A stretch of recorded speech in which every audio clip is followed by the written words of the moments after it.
Hello everyone, welcome to Unacademy, India largest online platform for exam preparation. आप सभी का स्वागत है करंट अफेयर इन 10 में।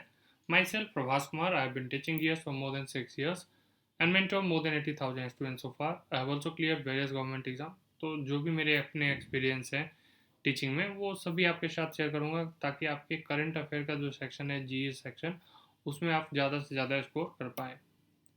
तो माई सेल्फ, ये तो मैंने आपको बता दिया। तो इसके अलावा आप क्या कर सकते हैं, जो भी बच्चे इस प्लेटफॉर्म पे नए हैं वो अनअकैडमी की लर्निंग आपको इंस्टॉल कर लीजिए, ठीक है। और ज़्यादा से ज़्यादा शेयर करिए ताकि ज़्यादा से ज़्यादा बच्चे इससे जुड़ पाएँ। आप अपने मित्रों के साथ भी कर सकते हैं शेयर। आज के डेट में लॉकडाउन के टाइम में ऑनलाइन ही एक विकल्प रह गया, तो मेरे हिसाब से इसको आप शेयर कीजिए ताकि हर बच्चे के पास ये पहुँच सके। तो आप हमसे टेलीग्राम ऐप पे भी जुड़ सकते हैं, जहाँ पे आपको अपकमिंग वीडियोज़ के साथ साथ एग्जाम से रिलेटेड इंपॉर्टेंट नोटिफिकेशन भी शेयर किए जाते हैं। और अगर सिलेक्शन चाहिए तो मेरे हिसाब से सभी बच्चों को पेड बैच जरूर ज्वाइन कर लेना चाहिए, जो डिफरेंट डिफरेंट मंथ के प्लान है। 1 मंथ, 3 मंथ, 6 मंथ, 12 से 24 मंथ तक। मैं हमेशा ये कहता हूँ, साल या 2 साल के आप प्लान को ही परचेज करें। एक तो जितने भी आप टॉप एजुकेटर्स देखते हैं, उन सभी के क्लास को आप एक्सेस कर पाते हैं, सभी के सभी को, और वो भी अनलिमिटेड। दूसरा फ़ायदा क्या है कि एग्ज़ाम का प्रिपरेशन में साल से 1.5 साल का समय नॉर्मल सा है लगना, ठीक है। तीसरा क्या फ़ायदा हो जाता है, आपको पीडीएफ कंटेंट मिल जाता है, और क्या मिलता है, mock test, test series, quizzes, ये डेली बेसिस पे होते रहते हैं। उसके अलावा आप क्या करते हैं कि मैथ, रीजनिंग, इंग्लिश, जीए जब आप एग्ज़ाम देखते हैं तो हर साल देखते हैं, हर सब्जेक्ट में ही इंडिविजुअली आप अपग्रेडेशन देखते हैं, लेवल बढ़ता चला जा रहा है। तो उसके हिसाब से भी ये बहुत इंपॉर्टेंट है। तो हर टीचर आपको प्रीवियस ईयर क्वेश्चन भी करवा देते हैं कि आप एक मेंटली प्रिपेयर्ड हो जाए कि एग्जाम में क्वेश्चन आ रहा है। कंपनी और क्या दे रहा है, 6, 12 या 24 मंथ के प्लान लेते हैं तो आपको नो कॉस्ट ईएमआई फैसिलिटी भी ये आपको प्रोवाइड कर देता है, मतलब कोई भी इंटरेस्ट चार्ज नहीं होगा। अगर आप 6 मंथ या किसी भी मंथ का प्लान परचेज करते हैं तो इस रेफरेंस कोड को यूज कीजिए। फ़ायदा क्या होगा कि आपको 10% का डिस्काउंट मिल जाएगा। तो 6,000 का जो कोर्स है वो आपको 5,400 में ही अवेलेबल हो जाएगा। फिर अगर 2 साल का लेते हैं तो ये देखिए, सिर्फ 1200 ऐड करने से 2 साल का हो जा रहा है, तो मेरे हिसाब से तो ये काफ़ी लिमिट है। तो 7,200, तो ये कितने का हो जाएगा, 6,480 रुपये का। तो इस पॉइंट ऑफ व्यू से भी ये बहुत इंपॉर्टेंट है। इसके अलावा मैं ये बता दूँ कि मान के चलिए आपने जो भी मंथ के प्लान लिए, परचेज किए, सबसे चीज़ जो ज़्यादा ज़रूरत है कि आप किसी भी मंथ के साथ ये रेफरेंस कोड यूज़ कर सकते हैं। चाहे आप उसमें तो कर ही सकते हैं, चाहे आप बैंक, एसएससी, यूपीएससी लें, उसमें भी आप ये सब कोड कभी भी यूज कीजिएगा तो 10% का डिस्काउंट आपको ज़रूर मिल जाएगा। तो करंट अफेयर्स 26 जुलाई एमसीक्यू देखते हैं। क्वेश्चन नंबर फर्स्ट है कि what is the amount of currency swap facility agreed by reserve bank of India for Sri Lanka. First है यूएसडी 500 मिलियन, सेकंड है यूएसडी 400 मिलियन, थर्ड है यूएसडी 300 मिलियन एंड फोर्थ है USD 600 million. तो answer क्या हो जाएगा, फर्स्ट का, सेकंड 400 मिलियन। तो इसको ध्यान रखिएगा, ठीक है। अब आरबीआई के बारे में जैसे ही इन्फॉर्मेशन आता है तो ये सब याद रखिएगा कि भूलिएगा नहीं। 1935 में इस्टेब्लिश हुआ, 1937 में का हेडक्वार्टर चेंज होकर के कोलकाता से कहाँ पे हो गया, मुंबई में। उसके अलावा इसके पहले गवर्नर कौन थे, तो असबॉर्नी स्मिथ। ये सब याद करना है। तो ये कुछ इंपॉर्टेंट इन्फॉर्मेशन है जिसको आप दिमाग में कंसिडर कर सकते हैं। और जो इंपॉर्टेंट इन्फॉर्मेशन है वो क्या है, तो अभी कौन, इसके डिप्टी गवर्नर बीपी कनंगो, ठीक है, माइकल पात्रा, ये भी याद रखिएगा, और महेश कुमार जैन। तो ये डिप्टी गवर्नर है।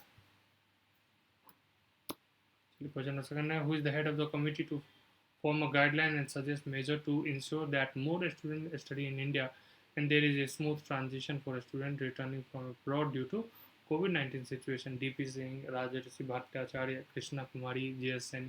तो आंसर हो जाएगा सेकंड का फर्स्ट, डीपी सिंह। चलिए क्वेश्चन नंबर थर्ड का था, what is the name of the new portal launch by Tamil Nadu chief minister for the government investment promotion agency. Shreyas, Nipun, invest और हाइपरलिंक। तो क्वेश्चन नंबर तीसरा का आंसर हो जाता है चौथा, ठीक है, ये याद रखिएगा। चलिए क्वेश्चन नंबर चौथा का था, what is the amount of 16 memorandum of understanding signed by Tamil Nadu government to create employment opportunity for over 6,555 people.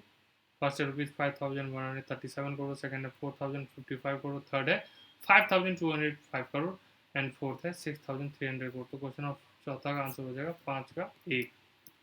Question number fifth है, which organisation along with United Nation environment programme has released the cooling emission and policy synthesis report।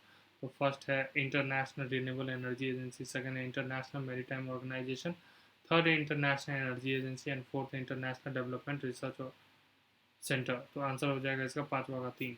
अब UNEP का headquarter भी important है, वो कहाँ पे, तो Nairobi, कहाँ पे, केनिया, उसको याद रखिएगा।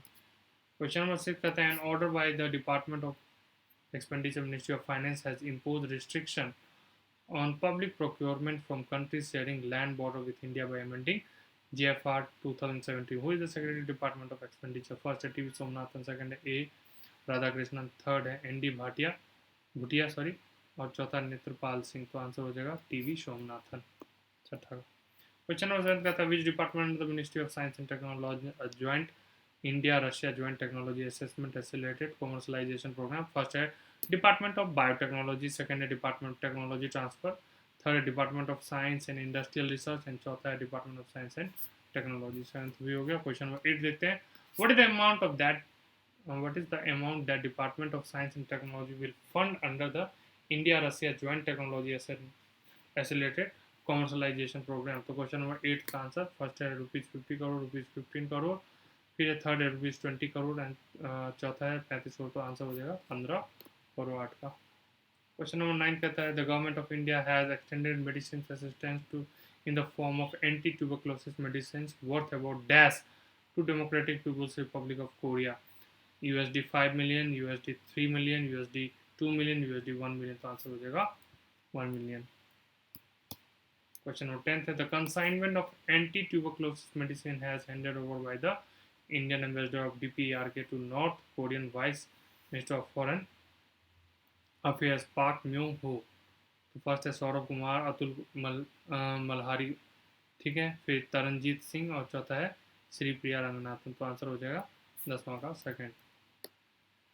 तो अगर आपको ये सेशन पसंद आया तो बेल आइकन पे हिट कर दीजिए, इस रेफरेंस कोड को यूज कीजिए कि आपको 10% का डिस्काउंट मिल जाए।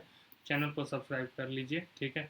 आप टेलीग्राम पे भी मुझे फॉलो कर सकते हैं, जहाँ पे आपको अपकमिंग वीडियो के साथ साथ एग्जाम से रिलेटेड इंपॉर्टेंट नोटिफिकेशन, और यूट्यूब पे भी आप कमेंट करके अपने सजेशन मुझे दे सकते हैं। तो आज के लिए बच्चों इतना ही। होप कि आप लोग प्रिपरेशन ज़ोर शोर से कर रहे होंगे। तो एग्ज़ाम अगर क्रैक करना है तो मेरे हिसाब से आप सभी को इस पॉइंट को ध्यान रखना चाहिए कि हम क्या कर सकते हैं और क्या नहीं, ठीक है। तो मेरे हिसाब से आप जो भी प्रिपरेशन कर रहे हैं तो ज़्यादा से ज़्यादा आवर इन्वेस्ट कीजिए, ज़्यादा से ज़्यादा आवर स्टडी पे दीजिए, और जिस सब्जेक्ट में आपका कमज़ोर सेक्शन उसी पे ज़्यादा फोकस कीजिए, तो वो आपके लिए ज़्यादा बेहतर होगा। तो वो आपको आउटपुट भी उतना ही देगा, ठीक है। तो एग्ज़ाम के लिए इन सब चीज़ों को आप जब कंसिडर करना शुरू कीजिएगा तो आपको एग्ज़ाम इसका बेहतर रिजल्ट भी देगा। तो होप कि आपको ये सेशन पसंद आए। आज के लिए